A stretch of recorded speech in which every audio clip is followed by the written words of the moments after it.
Bueno, ya estamos arrancando este último bloque con la presencia del economista Jorge Castro para analizar esta pandemia histórica que viene teniendo un impacto fenomenal sobre la actividad económica global y despertando una reacción vigorosa de los principales países del mundo. Jorge, ¿qué tal? ¿Cómo andás? ¿Qué tal? ¿Cómo están ustedes? Encantado. Muchas gracias por estar nuevamente, por participar nuevamente aquí en Café Financiero.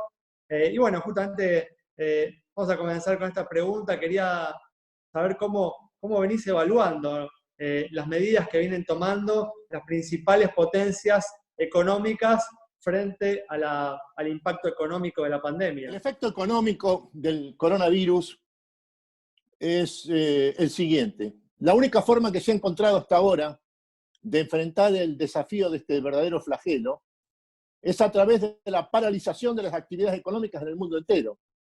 El resultado ha sido que lo que está en marcha es una recesión mundial con características depresivas, que es el resultado, es un efecto autoinducido para enfrentar la epidemia del coronavirus. Lo que esto significa, en otros términos, que este es un ejemplo histórico de daño colateral experimentado por el sistema mundial, infligido como la única forma de enfrentar la epidemia del virus corona o el coronavirus. Con este agregado, la recesión en la que se encuentra sumergida la economía norteamericana, que ha caído 5 puntos del producto en el en el primer trimestre del año, lo que significa es que no responde esta recesión a ningún factor estructural. Este es un caso único en la historia del capitalismo. Esta situación depresiva que experimenta hoy la economía de Estados Unidos, la mayor economía del mundo, con un Producto Bruto Interno de 21.9 billones de dólares, 25% del PBI global, no responde a ningún factor estructural. Tanto los niveles de productividad como los niveles de innovación y la capacidad de transferir recursos y de movilizarlos están intactos en los Estados Unidos.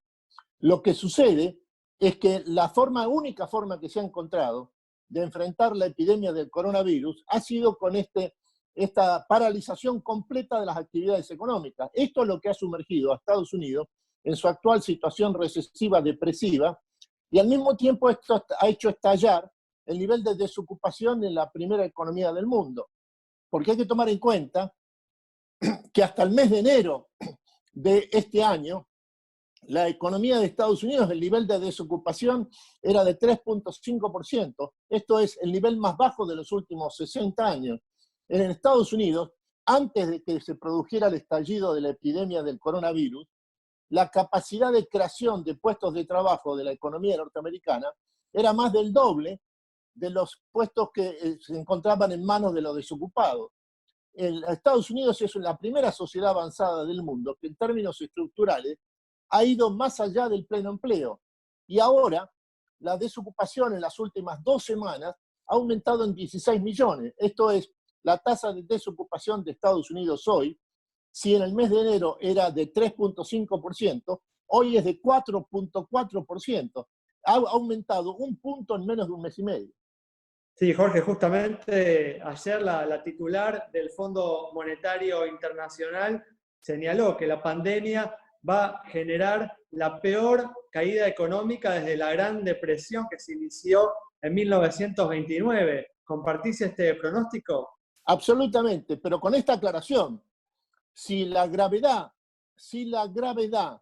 de lo que está sucediendo en Estados Unidos y en el mundo desde el punto de vista económico es el resultado, es el efecto no querido, pero inevitable, de la estrategia de parálisis económica, que es la única forma que se ha encontrado hasta ahora bajo la cuarentena forzada de enfrentar a la epidemia del coronavirus, lo que hay que tener en cuenta es que esta no es solo la recesión más grave de la historia del capitalismo desde la década del 30, sino que tiene un carácter único. Es una novedad histórica esto que está ocurriendo. No hay ningún factor estructural atrás de la actual recesión norteamericana. ¿Cómo te va? Eso ¿Qué podría tal? hacer entonces que el rebote sea más rápido una vez recuperada la actividad producto del fin de los aislamientos en cada país. Absolutamente, es así. Hay que tomarle a esto el hecho de que esta paralización de la economía norteamericana no responde a ningún factor estructural. Todos los indicadores de avanzada de la economía de Estados Unidos se encuentran intactos. En primer lugar, el nivel de incremento de la productividad, sino que además el Congreso norteamericano en las últimas 2 semanas ha sancionado un paquete de impulso fiscal a la actividad económica por 2.2 billones de dólares. Es el mayor paquete fiscal de la historia norteamericana. Lo que esto significa es que el efecto económico de este paquete fiscal hay que estimarlo en aproximadamente 4 billones de dólares, porque lo que sustenta este paquete económico se trata de defender el empleo, evitar la desocupación y respaldar a la pequeña y mediana empresa ante todo.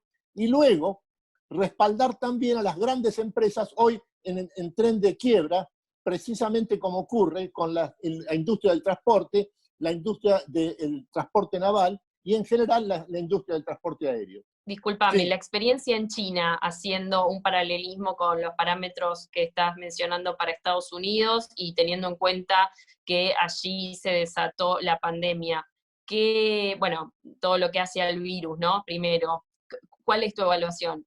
Mira, China es la segunda economía del mundo. La primera Estados Unidos, China la segunda.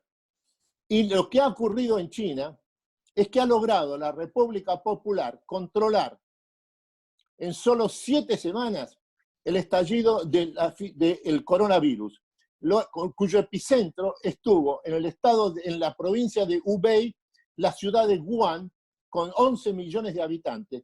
Alrededor de esa ciudad se hizo una cuarentena que abarcó a más de 60 millones de personas. Y a lo largo de 7 semanas se logró controlar con esta cuarentena que notablemente fue cumplida como un ejemplo de disciplina social y de capacidad de creación de consenso nacional única en la historia, que es lo que ha sucedido en China, se logró controlar en solo 7 semanas la epidemia del coronavirus. Ahora, en términos económicos, lo que está sucediendo en China, una vez que comienza a normalizarse en gran escala la actividad económica, es que lo que presume el gobierno chino que va a ocurrir, corroborado por el Banco Mundial y el Fondo Monetario Internacional, es que va a haber un crecimiento sostenido ya en esta última parte, en estos últimos días del mes de abril. Y luego, en el segundo trimestre, comienza la recuperación en gran escala de la economía de la República Popular, que es la segunda economía del mundo. Muchas gracias, Jorge. Nos quedamos sin tiempo. Gracias por haber estado con nosotros. Cerramos el programa de hoy con las importantes reflexiones del economista Jorge Castro sobre la situación de la economía internacional. Nos reencontramos el próximo miércoles a las 20:30 aquí en Metro.